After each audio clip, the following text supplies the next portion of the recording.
Ukrainians trapped in besieged cities making desperate runs for safety, crossing over wreckage, belongings on backs and pets in hands.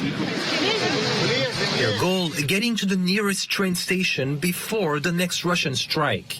The United Nations Refugee Agency says more than 2.5 million refugees have fled Ukraine since Russia's invasion, the largest exodus of people in Europe since World War II, with many more expected to follow. Most of them are women and children, since Ukrainian men aged 18 to 60 can't leave the country. I believe that kids shouldn't see the murder. They shouldn't hear the bombs falling on their city. That's why we are here. Over 1.5 million have already entered Poland alone. Poland is a country of 38 million. That is a huge number for a country like this. But the welcome that has been shown by the Polish government, but also by civil society, is absolutely amazing. Besides Poland, other neighboring countries like Hungary, Slovakia, Romania and Moldova are also welcoming hundreds of thousands of refugees, with Russia taking in roughly 100,000 people from breakaway regions in eastern Ukraine. Further west, European countries like Germany and the Czech Republic are also receiving tens of thousands of Ukrainians.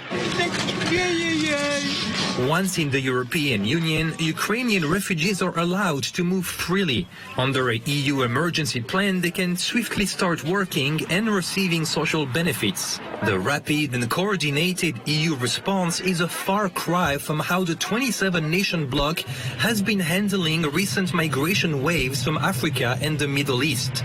Countries like Poland and Hungary, which closed their doors on migrants in the past, are now changing tack to allow mostly Christian Ukrainians.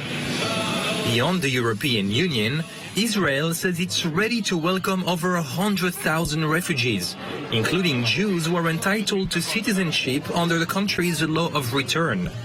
And in the UK, Prime Minister Boris Johnson is under fire for not lifting visa requirements for Ukrainian refugees. We are going to be as generous as we can possibly be, but we must have checks. And here in the US, the United States is absolutely prepared to do what we can and what we must. The White House says it's prepared to accept Ukrainian refugees, but says for now they appear to want to stay in Europe.